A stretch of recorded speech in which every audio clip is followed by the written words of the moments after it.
Ce que je souhaite pour l'enseignement belge de l'avenir, des profs heureux et des élèves heureux.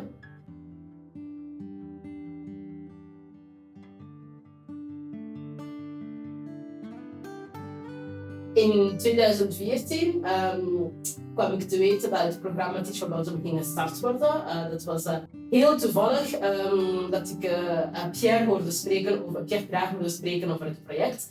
En ik was aan het afstuderen in de politieke wetenschappen en ik wist niet wat ik wou doen. Ik wist dat ik niet het gewone pad wou bewandelen van in de instellingen gaan werken. Ik was een beetje gedesillusioneerd en ik was echt op zoek naar een ervaring op het terrein.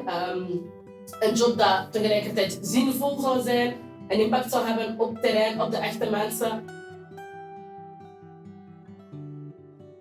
Dus ja, het eerste jaar, het was heel veel ontdekken. Het was heel veel uit de comfortzone komen. Dus het lesgeven zelf was intens. En in het tweede jaar heb ik ook nog eens mijn leraaropleiding bijgedaan. Dus als ik erop terugkijk, was dat eigenlijk crazy. Maar heel mooi. Vooral een menselijke ervaring. We waren ook maar met 20. Een kleine familietje. En dat heeft voor mij ook echt het verschil gemaakt. Op de dagen dat je er helemaal door zat, dat je dacht van ik doe dit hier slecht, het gaat niet lukken. Dat eerste jaar was echt wel, het woord is intens. Ja.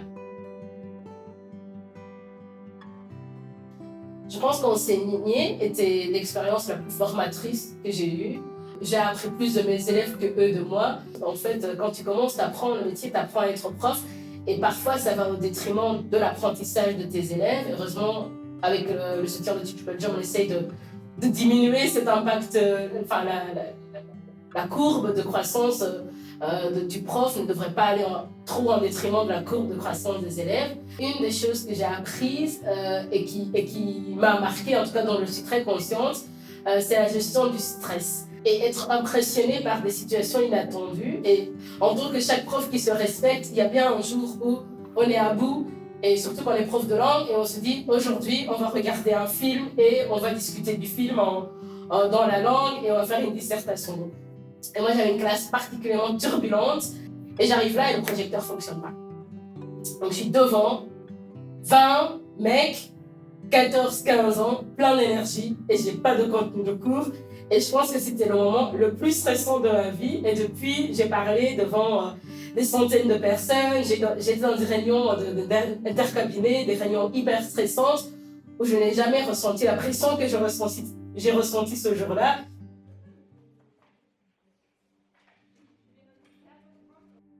Ce que je souhaite pour l'enseignement belge de l'avenir, des profs heureux et des élèves heureux. Et je pense que c'est possible. Je pense qu'en Belgique, on est capable de fournir aussi bien la qualité que l'inclusion. Et je pense que dans les démarches qu'on a à faire au niveau de la société, au niveau de l'état d'esprit des enseignants, des directions, des parents, on doit tout le temps croire dans le fait que chaque enfant est éducable. Et je pense que c'est la chose que j'ai apprise la plus importante, je pense, dans Teach for Belgium. C'était le tout début en fait de la formation. C'est le fait que chaque enfant est éducable. Et s'il n'arrive pas à apprendre, c'est qu'on n'a pas trouvé la bonne façon de lui apprendre. Notre qualité d'enseignement ne sera jamais plus élevée que la qualité de nos enseignants. Et pour avoir des enseignants de qualité, on doit avoir d'abord des humains, des femmes et des hommes heureux et bien dans leur peau.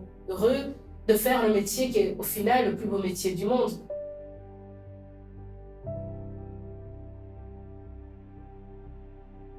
Je pense qu'une première chose qui a fait une grande différence pour moi et qui a fait que je suis restée en classe, c'est l'encadrement. Ma tutrice dans le temps, super sévère, challenging, mais aussi d'une douceur sans limite. Je me souviens au début, je faisais la navette, j'habitais en Flandre, donc j'avais 2 heures de temps de voyage, puis j'avais un temps plein. Et pour chaque heure de cours, je mettais au moins 1h30, 2 heures à préparer. Donc j'étais vraiment à facilement 50-60 heures de travail par semaine. Enfin, quand tu fais ça pendant 2-3 semaines, tu te pètes la figure à un moment, quoi. Et c'est un de ces moments-là où le matin, j'ai pas pu aller à l'école parce que voilà, j'étais pas en état, j'étais au bout du rouleau. Elle m'a appelée, elle m'a dit Ange va dormir. Il me dit non, mais j'ai des cours à préparer. Il m'a dit tu seras jamais une bonne prof si t'es pas bien, si t'as pas mangé, si t'as pas dormi, si t'es pas souriante. Et d'ailleurs, tes élèves, ils méritent mieux que ça.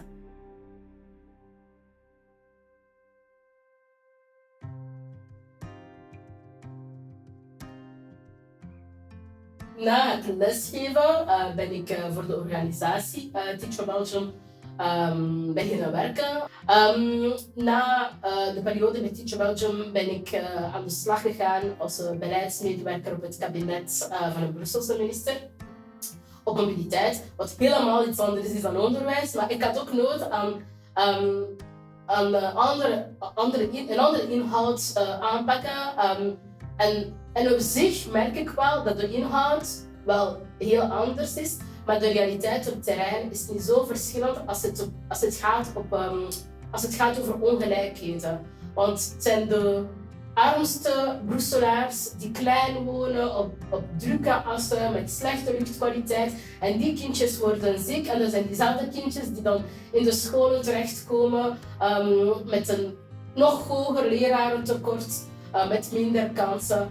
Dus uiteindelijk gaat het over dezelfde mensen en het is heel tristig dat zij eigenlijk op alle vormen of alle lagen van de samenleving uiteindelijk altijd de dupe zijn of het meest kwetsbaar zijn. En ik vond dat heel sterk om te zien, omdat het de missie van Teach for Belgium nog sterker maakt in mijn ogen, omdat alles start met onderwijs. Maar ik vond het ook echt heel pijnlijk om aan te zien.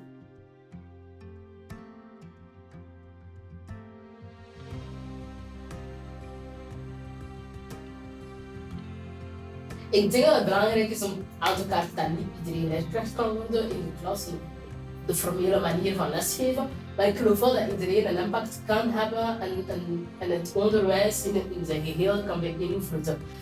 Ik zelf sta niet in de klas momenteel, maar ik blijf actief in de board van Teach for Belgium, maar ook in de board van onze lokale schooltje, Paviljoen in Schaarbeek. Ik ondersteun waar ik kan ook bij Debate veel. En dat is mijn manier om te blijven bijdragen aan het verhaal van onderwijs en gelijke kansen.